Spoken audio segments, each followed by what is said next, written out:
Ukraine और रूस युद्ध के बीच ऑपरेशन गंगा के तहत वहां से भारतीय छात्रों को लाने का सिलसिला जारी है। इसी के तहत यूक्रेन से लौटे उत्तराखंड के छात्रों का भी स्वदेश लौटने पर स्वागत हो रहा है। यूक्रेन में मेडिकल की पढ़ाई करने गई एमबीबीएस की छात्रा सौम्या गौड़ भी रविवार को अपने घर रामनगर पहुंची।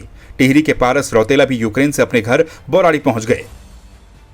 हरिद्वार के खुशी सिंह के भी घर पहुंचने पर परिजनों ने राहत की सांस ली है। छात्रों के घर पहुंचने पर क्षेत्रवासियों के साथ ही क्षेत्रीय प्रशासन ने भी उनका स्वागत किया। सौम्या, खुशी और पारस ने घर पहुंचने पर खुशी जाहिर की और भारत सरकार के ऑपरेशन गंगा को धन्यवाद किया। इतना स्ट्रगल के एक हफ्ते के और सबके बाद घर पहुंच के आज बहुत अच्छा लग रहा है। और ये यूक्रेन की लाइफ बहुत अच्छी थी, अभी तक सब कुछ बहुत अच्छा चल रहा था, बट सडनली ये सब वॉर हो गया। अचानक ये सब कुछ कैसे हो गया पता ही नहीं चला। अभी भी ऐसा लग रहा है कि ये सब कुछ ड्रीम है, बस एक गंदा सा, और बहुत अच्छी लाइफ थी वहाँ की और वॉर ने सब कुछ ख़राब कर दिया। इतनी डिफ़िकल्टी के साथ वहाँ से यहाँ तक निकल के आए हैं। बहुत ज़्यादा मुश्किल था ये सब कुछ। सरकार से मैं ये थैंक्स बोलना चाहूँगी कि इन्होंने जो भी पॉसिबल हेल्प की। मुझे ऐसा लगता है वो शायद और करते, बट उनको रिस्ट्रिक्शंस हो गए थे या फिर उन्हें बॉर्डर के अंदर आने ही नहीं दिया गया। तो मुझे ऐसा लग रहा है कि वो चाह कर भी नहीं कर पाए, बट उन्होंने बहुत एफर्ट्स करे। तो मैं सबके लिए थैंक्स बोलना चाहती हूँ। सब कनेक्टेड थे, मेरा हाल पूछ रहे थे, कोशिश कर रहे थे, मुझे पॉजिटिव वाइब्स भेज रहे थे। तो मैं सबको थैंक्स कहना चाहती हूँ।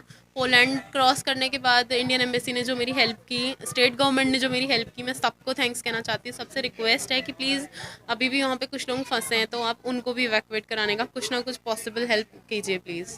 थोड़ा हल्का महसूस हो रहा है, तो खुशी हो रही है, आराम से निकल गए। वहाँ रोज़ टेंशन था कि बैठे रहे, कब निकलेंगे, सिचुएशन का कुछ पता नहीं है ना, कब चेंज हो जाए।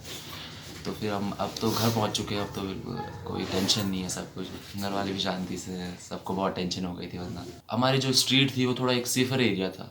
तो मेन कीव से हमारी सिटी एक रिवर के थ्रू डिवाइडेड थी, तो हम अपोजिट साइड रहते थे। तो वहाँ पे हॉस्पिटल्स बहुत ज़्यादा थे ना, इस वजह से अटैक्स भी बहुत लो थे, क्योंकि हॉस्पिटल रीजन्स में मेनली आर्मी अटैक नहीं करती। तो उस वजह से हमें थोड़ा वो था, संतुष्टि थी कि नहीं, कुछ नहीं होगा। बंकर्स में थे हम, भले ही दिन भर बंकर्स में थे, फिर थोड़ा बहुत फूड वगैरह बनाने के लिए ऊपर चले जाते थे।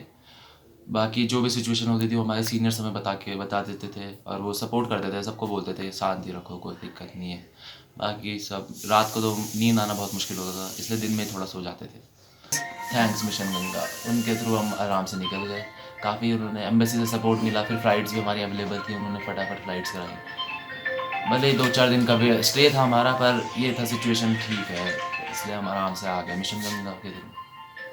Thank you for government for mission Ganga. हमारे उस शहर में वहाँ पे इतनी कोई दिक्कत नहीं थी, क्योंकि हम हंगरी बॉर्डर के पास थे, तो हमारी साइड तो कोई दिक्कत थी नहीं।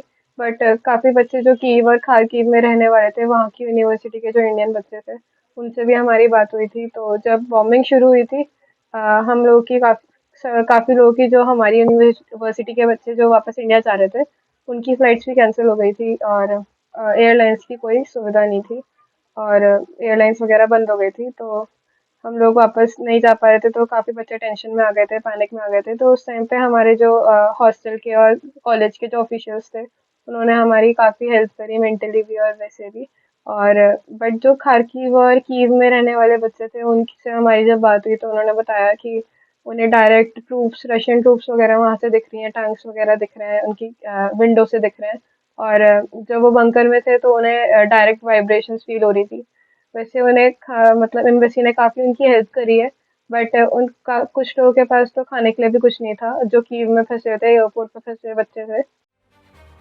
वहीं सौम्या, खुशी और पारस के घर पहुंचने पर उनके परिजनों ने भी खुशी जताते हुए कहा कि वो युद्ध शुरू होने के बाद से ही बहुत परेशान थे, लेकिन अपने बच्चों को देखकर उन्होंने अब राहत की सांस ली है। परिजनों ने सरकार से अपील की है कि यूक्रेन में फंसे अन्य छात्रों को भी जल्द स्वदेश लाया जाए। 11-12 दिन लगभग हो गए थे, हम लगातार इस बात को लेकर परेशान थे सभी लोग। हालांकि हम कह नहीं पा रहे थे कुछ भी, क्योंकि बस में हमारे कुछ नहीं था और कुछ किया भी नहीं जा सकता था। जो भी होता था सब सरकार की, अब ऊपर वाले की मदद से जो भी आज वापस आई है, तो ऊपर वाले का भी धन्यवाद, आप सभी का धन्यवाद, स्टेट गवर्नमेंट का, भारत सरकार का। जी सर, आज मेरा बेटा सकुशल घर पहुंच गया है।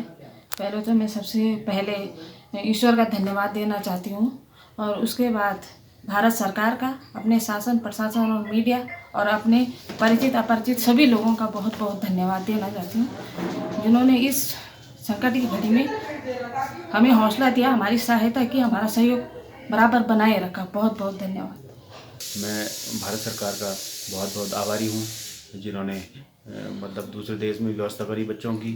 और यदि भारत सरकार इस पर स्टेप नहीं लेती तो बच्चे आज भी वहीं यूक्रेन में फंसे होते। इसलिए भारत सरकार का बहुत बहुत धन्यवाद।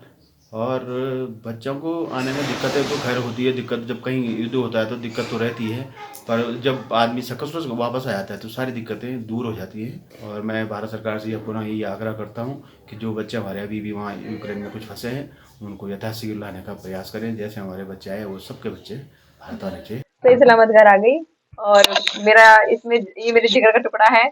इतनी मुश्किल से मैंने सब पाला पोसा है और मुझे पता है कि सारा सपना मेरे जीवन की लाइफलाइन है।